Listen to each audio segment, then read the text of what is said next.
First question, and this one came in through the Q&A. It said, how can we keep from blocking our partners, or how can we as personalities avoid those dead ends that you talked about in the seminar?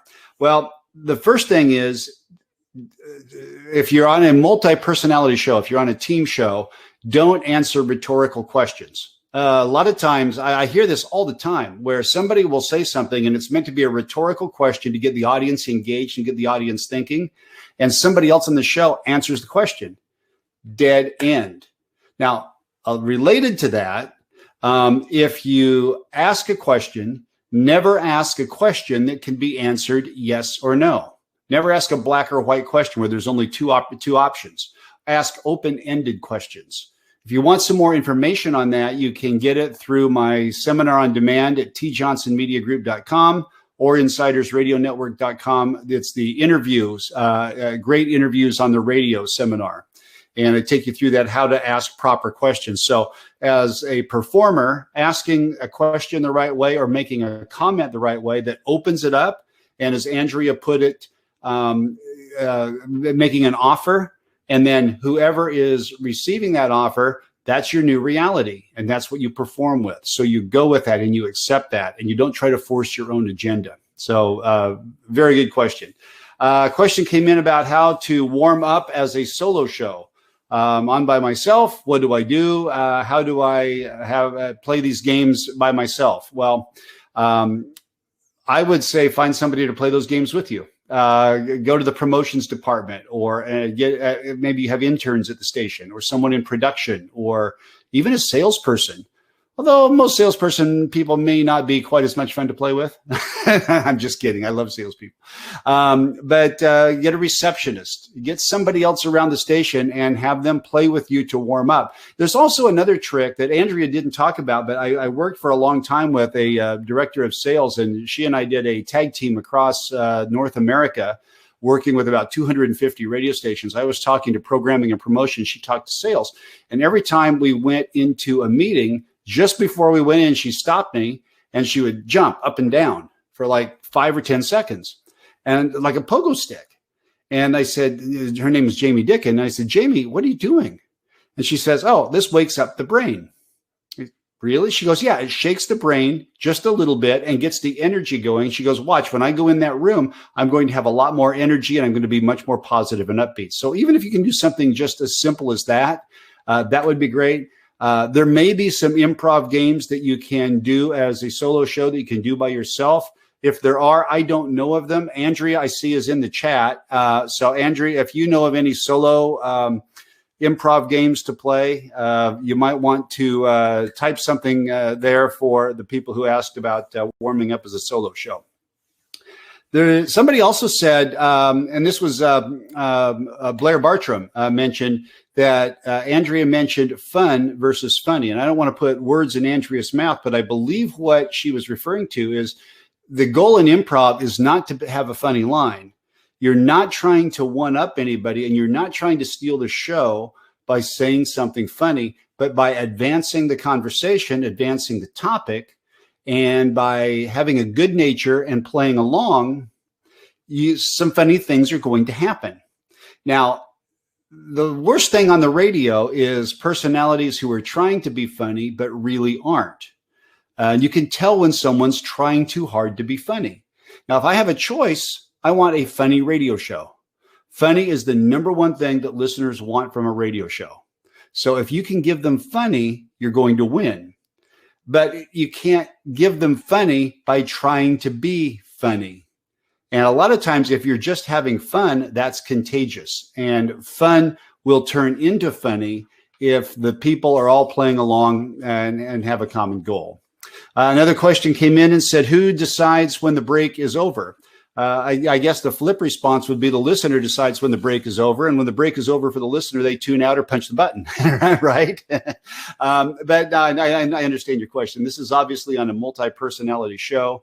Though the most important thing is that you've got to have roles on the show, and somebody has to be in charge. The host should be the one who decides when the break is over. And the host has that power. It's like the quarterback in football. The quarterback decides when the play starts, and the quarterback decides what's going to happen with the ball because it's the person who's handling the ball. The host of the show is like the quarterback, but the host isn't the one who always has the great line. Just like the quarterback isn't the one who's standing in the end zone with the football. Somebody else is scoring the points. So you win as a team and you lose as a team. But everybody should understand the role that they play. I've got a show right now that's 5 individuals that are on it, and there's a clear host, and all the other characters on the show are looking to the host to make these decisions, to make the final decision on content, to decide we're going to do this, let's go. Or are telling someone when it's not their turn, it's not time for your drum solo type of thing. And the host doesn't want to ruffle any feathers, doesn't want to step on anyone's toes, doesn't want to make anybody feel bad, and is afraid that if he takes charge, he expresses leadership, that they're going to be angry with him or upset. And that's not the case, because everybody else on the show is looking to him for that leadership. So someone has to be in charge. And that person who's in charge, that person in the host position, is the one who's going to decide and is going to recognize when a break is over, not on a power trip, but in the best interest of the show trip. Okay. What if the host of the show is an under prepper who hates scripted breaks, but the co-host is an over prepper who can't go without a script? That's a great question. How do you make them work together? Sam, that is an absolutely terrific question. This can be worked out. The number one thing is that they both have to have a spirit of collaboration and cooperation, and you're working toward a common goal. And you need some facilitator, like a program director, a general manager, a talent coach, or somebody to help them find the solution for themselves. I was on a call earlier today with a show that was in exactly that situation, where the host of the show was one who just wanted to wing it, kind of from the old school. I'll just throw it up against the wall. We'll see what sticks. I like to surprise my co-host. When she doesn't know what's coming up, I get better responses. Well, sometimes you get better responses, and once in a while you get a great response, which is the only thing that you remember. But 8 times out of 10, you don't get very much from your co-host, and you're being very unfair to her for her not knowing what to expect, especially when she's an over prepper, when she wants to know everything that's going on. So these two had to come together and for the good of the show, and they did in an amazing way. So the person who wanted to just wing it learned the value of prep. And the person who wanted to know, wanted everything scripted, wanted everything to be laid out right in front of her so she knew exactly what to expect, she learned to go with the flow a little bit. And it's like Andrea was saying in the seminar, it's about trust. It's about trusting your partner, that your partner has your back, that if the person who loves to prep gets a surprise line and blows it, someone's there to pick her up.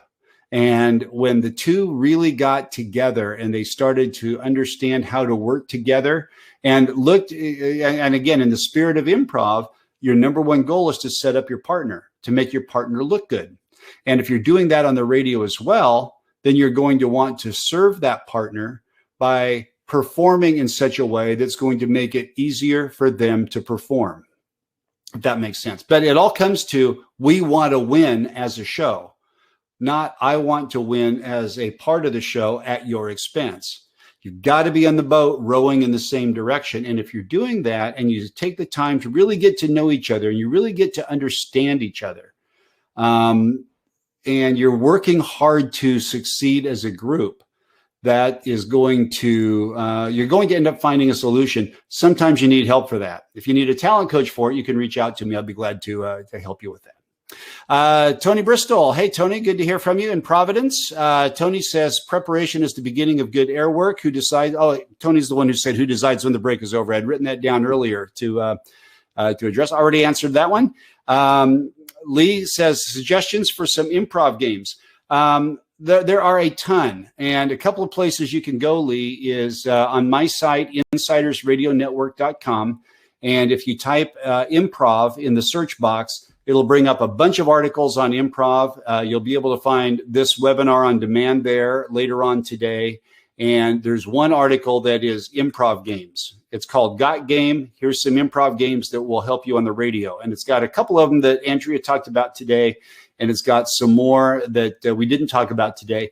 But there are dozens and dozens and dozens of games. And some work better for radio performers than others. Some will work better for you than they work for somebody else. And if you're playing together as a group on a regular basis, change it up. Because if you play the same game all the time, that's going to get boring and routine too, just like coming out of a song with a better mix of music and more of it, right? So change it up. Do a Google search. Yeah, just do a Google search for fun games to play with improv. And there's videos for it. I'm sure that if you reach out to Andrea ontheair.com, send her an email. She could probably send you some more games as well. Next question. Oh, Guy Dark says, Andrea's great. Someone really does need to hire her. And I've recommended Andrea in a couple of places. I mean, she is one of those people that is so easy to talk to. And she's got a likable, good nature that really comes through on camera, comes through on the air. She will be absolutely terrific. Most important start for a promo. I'm going to put that on pause. We're talking about some other things here. We talked about promos in last month's seminar. You can watch that on demand, but I don't know about most important start for a promo. I don't quite understand the question, Usama. So if you want to add a little more detail to that, I will answer it when we get through some of these others that are a little bit more dealing with hosting and personalities. Andrew says, I do a lot of warm-ups like jumping up and down and sitting in the studio making faces at yourself. Let's see. Blair says, I love the concept of fun and funny. Thank you. I appreciate that. Tony, thank you. Great advice for solo shows who are voice tracking shows. You know, look, I'll go off on a mini rant here about voice tracking solo shows. I love voice tracking. I think it is absolutely phenomenal technology, and it makes everything easier. It has the potential to make everything better. It makes us more efficient. We can sound better using voice tracking, but it's gotten such a bad name because what it tends to mean in radio circles is budget cuts, cost cutting, efficiency, elimination of jobs. And it's not what it's supposed to be for. That's not what the technology is all about. So use that voice tracking to your advantage. You need to perform voice tracking as if you were live, the same way as a sitcom does voice tracking for a studio audience to be seen later on television. It's really the same thing. The same way that Jimmy Kimmel voice tracks his television show every night. They film it like at 5 or 6 o'clock, and it airs at 11:30. It's voice tracking. It's what we do in radio is voice tracking. So don't look at voice tracking as anything other than technology that makes it more efficient for you to do a better show. And I'll go a little bit further and say, if you're a broadcaster, if you're an owner, a manager, a VP of programming, just because it is more efficient doesn't mean you should have personalities doing more shows or covering 5 or 6 or 7 different markets, because you can't create that much original content every day and expect nothing but A material. So it's more efficient. Don't make it a shortcut. Okay. Kevin, I love that line. 185 cannibals walk into a bar, only one walks out. That's great. Let's see if there are any other questions here. Let me check the Q&A. And it's another tab. It looks like we've gotten to just about all the questions that have been asked so far. If you want to fire off some more questions, you can. I'll get back to the question about promos. Usama, I will reference the Promo Power webinar. You can watch it on demand at tjohnsonmediagroup.com. It was last month's seminar, and I talk in there a lot about writing promos, how to make effective promos. I've got an article coming out on my website this Friday that is called "What's Your Number?" It challenges program directors to know what percentage of their total audience, Monday through Sunday, 6 a.m. to midnight, listen at least one time to any individual day part. And you'll be amazed at how low that number is and how many listeners are available, like your station, but don't tune in other time slots. They listen at very narrow time slots. And if you just take the people who are already listening and you're able to get them to consume more of the brand that they've told you already that they like, you can have a dramatic effect on your ratings. That's what's behind the promo power concept. I think I'll make a couple of more comments about promos. I think your question was about how promos should start. I think promos should start with something that gets attention, that is important, that is external, that's listener focused, that makes me feel like this is about me, not about you. So it's just about getting a hook in to get me interested in the message that you're about to deliver. And then if you can do it in a creative and clever way, deliver the message and give me a call to action. What do I do with this? Where do I go with this? What do you want me to do? And make it easy. And those types of promos can be highly effective. I don't see any more questions coming in right now. If you think of anything later, you can always email me. My email address is Tracy, Tracy, at tjohnsonmediagroup.com. My website is tjohnsonmediagroup.com, and also premium content, thousands of articles and seminars and a lot more at insidersradionetwork.com. It's designed for personalities, programmers, and promotion and marketing folks.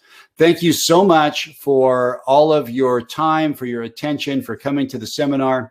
I hope you have a great rest of the week, and I will talk to you in the next one. Oh, Hal, got one more question in under the. I'll tell you a story about the Telecaster. This is one of my favorite stories. I got a bunch of guitars that have been signed by artists, and I keep them all in my attic except this one, because this one has a story behind it. It was when the Rolling Stones came out with their album Bridges to Babylon. And I can't even remember what the first single was. It was a good song. It was a good Rolling Stones song, but it wasn't a big hit. And I was programming a hot AC station here in San Diego, Star 100.7. And the Stones that summer were launching their world tour in San Diego.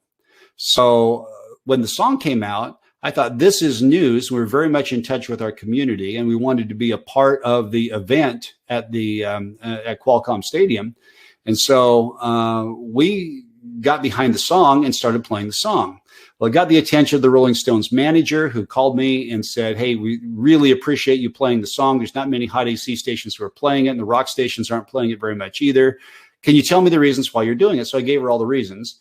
And Trudy Green is her name. And Trudy said, will you write that in a letter and send it to me? I said, sure. So I wrote it on letterhead and sent it to her. Then she called me and said, I would like to publish this as an ad in all the trade magazines to see if we can get some more airplay at Hot AC. Be my guest. So she put it in all the trades and got a lot of attention. They got quite a few more stations to add the song as a result of that. And I'd forgotten all about it. So a month or so goes by, and it was a couple of days before the concert, and I get a call from Trudy, who says, I don't know if you know this, but Mick really pays attention to all of radio airplay on all stations. And she said, he knows everything that you've been doing for the song. He knows about the airplay. He appreciates the letter you wrote. He's seen all the trade publications, and he wants to meet you. I'm going, wow, Mick Jagger reached out and wants to meet me? What's that all about? That's awesome. So my wife, Cynthia, and I got to go backstage to Qualcomm Stadium before the Rolling Stones kicked off their world tour. And Mick Jagger came out in a private room, just Mick and the two of us, for about 15, 20 minutes of conversation. Couldn't have been nicer, knew everything about what we were doing.